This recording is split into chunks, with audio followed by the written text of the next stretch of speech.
Hi, this is Registered Nurse Miss Lee. Today we'll be talking about patient education. Patient education is important to ensure proper care of your home health patient. The more your patient can understand about their care, the better they can take care of themselves in between visits. Adult education principles. General adult education principles suggest that adults learn best when you address the following. Make them feel like they are in control of their learning. Make them feel respected. And provide educational experiences that build on previous experiences. 3 pillars of patient education. Health literacy. The ability to read, understand, and act on health information. Patients are often confronted with unfamiliar health terms. 3 pillars of patient education. Health literacy, the ability to read, understand, and act on health information.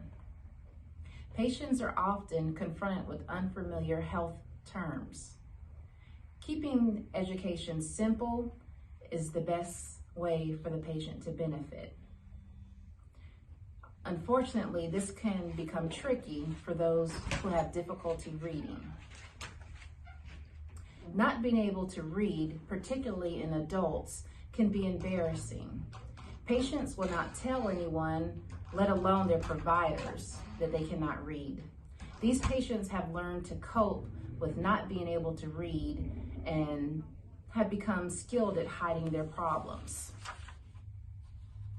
Some signs that you may need to look for: if they open their pill boxes or pill bottles and aren't unable to identify the medications unless they look at them. Eye wandering over the page, taking a long time to complete forms, or wanting family and friends to be in the room during patient education. Although it can be useful to try to gain an understanding of patient literacy, a good practice to use is to use the same effective, simple education strategies for everyone. Even educated patients can have a difficult time comprehending their own healthcare needs. Number 2, patient-centered care. Care that is collaborated with patients and their family. In patient-centered care, this provides patients holistically. You should provide dignity and respect, listen to the patient, and honor their wishes and their needs.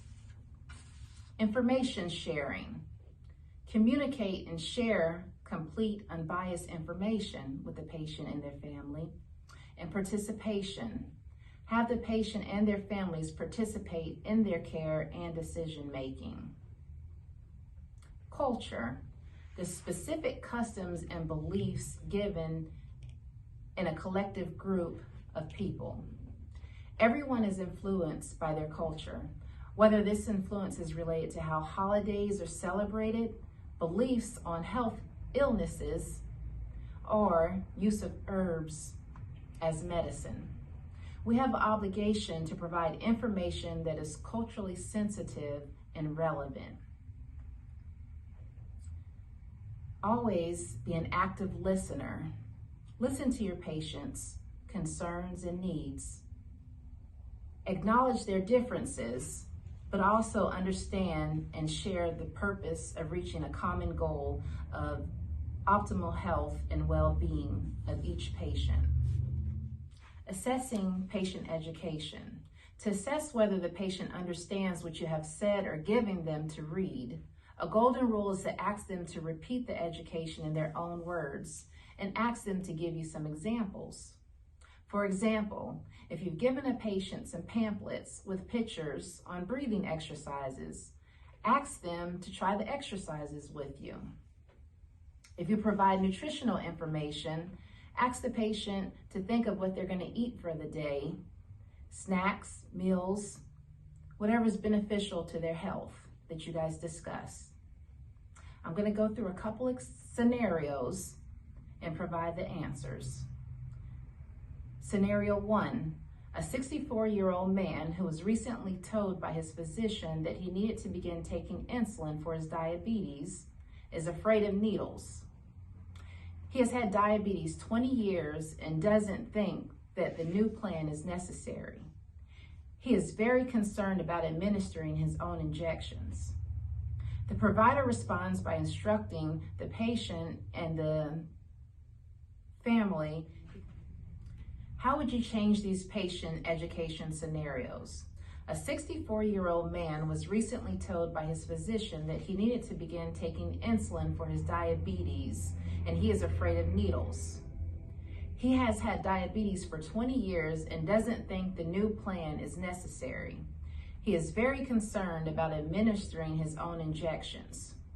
The provider responds by instructing the patient on the physiology of diabetes because she believes the foundation for diabetes education is to understand how the illness works. On scenario 1, areas of improvement include, although the provider offered education, she did not address the patient's fear of needles or address his understanding. It's likely he didn't listen to anything she said. Instead, she could have explained to the patient why the insulin is important and why it needs to be injected. Reassure him that needles don't hurt that much and that anyone can learn to do injections themselves. She should have also affirmed that he will get used to it over a period of time. The provider could also go over injection techniques and how the patient should mimic them, or have the patient explain in his own words what has changed with his diabetes and why now he should be taking insulin. Scenario 2. Mary is a 76-year-old former English literature professor with chronic COPD. She is underweight and malnourished. At one of her first home care visits, the provider gives her educational pamphlets on breathing exercises that includes text and pictures. The provider also emphasizes the importance of eating more and gives her another pamphlet on nutrition. Mary barely glances over the pamphlets and puts them aside. Suggestions for improvement on scenario 2. The provider likely took Mary's background and former career as a sign of immediate comprehension. But Mary did not read the pamphlets, and the provider did not assure her comprehension of them. Instead, it would have been useful to ask Mary to practice some of the breathing exercises with the provider, and perhaps give some examples of what she might eat in a day that would help her gain weight. Scenario 3. The provider visits an 80-year-old patient and asks if anything new has been bothering her. The patient says she has been having pain from her upper stomach and esophagus every night and gets slightly nauseated. She is Chinese and has been using her specialty-made peppermint tea to calm her stomach after dinner and before bed. Peppermint herbal tea has been used in her family as long as she can remember to calm the stomach. The provider recognizes that the patient's symptoms might be heartburn and acid reflux pain, and tells her that the peppermint tea may make her heartburn worse and to never drink peppermint, spearmint, or in any other kind of mint tea before bedtime, as mint teas have been found to aggravate reflux. Suggestions for improvement on scenario 3.